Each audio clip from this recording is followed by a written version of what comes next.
Hi this is SMS and welcome to SMS tech and fun. तो आज हम पढ़ने जा रहे हैं आरबीआई के बारे में, रिजर्व बैंक ऑफ इंडिया। आप सभी लोग इसके बारे में जानते होंगे, लेकिन आज हम इसको इम्पोर्टेंट फैक्ट इसके डिस्कस करेंगे एग्ज़ाम के हिसाब से, जो कि काफ़ी इम्पोर्टेंट है। आरबीआई जो कि एस्टेब्लिश्ड, इसकी स्थापना हुई 1 अप्रैल 1935 को, और इसका नेशनलाइज्ड हुआ ये बैंक 1 जनवरी 1949 को। तो ये दोनों क्वेश्चन लगभग सारे एग्ज़ाम में पूछे जाते हैं। अब इसके जो करंट गवर्नर हैं, जो कि है सर शक्तिकांत दास जी, जो कि इसके 25th गवर्नर है। अब हम इसके रोल्स के बारे में डिस्कस कर लेते हैं। तो ये सारे इसके रोल्स हैं, जो कि काफ़ी इंपॉर्टेंट रोल्स हैं इसके सारे। ये एक तो सुपरविज़र ऑफ फाइनेंशियल सिस्टम, मतलब जो भी अपना इंडिया का फाइनेंस सिस्टम है उसको सुपरवाइज करता है ये। और दूसरा हो गया फॉरेन एक्सचेंज मैनेजमेंट, अपने देश का और फॉरेन का जो भी एक्सचेंज मैनेजमेंट होता है तो उस पर भी आरबीआई का कंट्रोल होता है। और तीसरा इसका फंक्शन हो गया बैंकर्स बैंक, ये जो दूसरे सारे बैंक है अपनी जो कि कंट्री के अंदर, उनको भी इसके कंट्रोल करा जाता है आरबीआई के द्वारा। और इसका चौथा फंक्शन है इशूअर ऑफ करेंसी, अपने देश की लगभग सारी करेंसी आरबीआई के द्वारा ही इशू की जाती है, अदर देन 1 रुपी नोट। 1 रुपये का नोट के अलावा अपने देश की जितनी भी सारे अदर करेंसी नोट्स वगैरह हैं सब आरबीआई इशू करता है।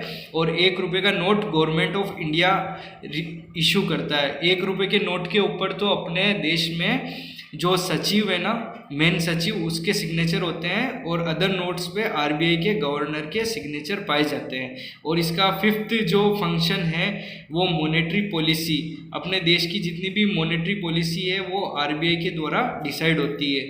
और इसका जो ये लास्ट और इम्पोर्टेंट फंक्शन है वो बैंकर टू गवर्नमेंट, मतलब ये अपने देश की जो गवर्नमेंट है उसका, जैसे बैंक है एक तरह से अपना बैंक होता है, उस तरह से अपने गवर्नमेंट का भी बैंक होता है, तो वो आरबीआई उसका रोल प्ले करता है।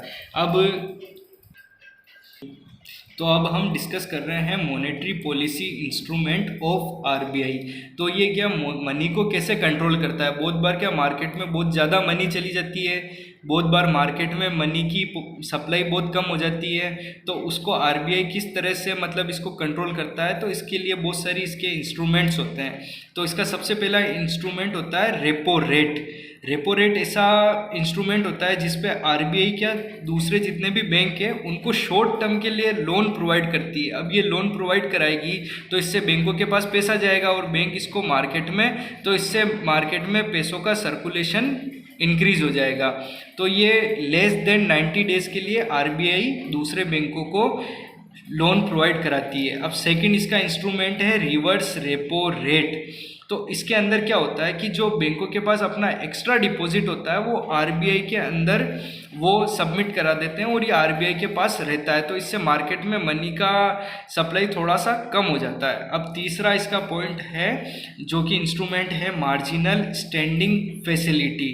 अब ये फैसिलिटी है, इसके अंदर क्या आरबीआई होता है जो बैंकों के बहुत ज़्यादा कम शॉर्ट पीरियड के लिए लोन प्रोवाइड कराता है, जैसे कि एक रात के लिए, बहुत कम वक्त के लिए आरबीआई बैंकों को लोन प्रोवाइड कराता है। अब इसका चौथा इंस्ट्रूमेंट है बैंक रेट। बैंक रेट ऐसा रेट होता है जिसके ऊपर आरबीआई बहुत ज़्यादा लॉन्ग टाइम के लिए या एक लॉन्ग पीरियड के लिए दूसरे कॉमर्शियल बैंकों को लोन प्रोवाइड कराता है। अब इसका टाइम पीरियड होता है मोर देन 90 डेज। अब इसकी पांचवा जो कि इंस्ट्रूमेंट है cash reserve ratio. Cash reserve ratio ऐसा रेशो होता है जिस पे बैंक होता है जो अपने टोटल कोई डिपॉजिट अपना अमाउंट है उनके पास, तो उसका एक रेशो डिसाइड होता है आरबीआई के द्वारा, जो कि उसको आरबीआई के पास रखाना पड़ता है। तो वो अपना टोटल अमाउंट का कुछ रेशो आरबीआई के पास रखता है। 6th इंस्ट्रूमेंट हो गया स्टैट्यूटरी लिक्विडिटी रेशो।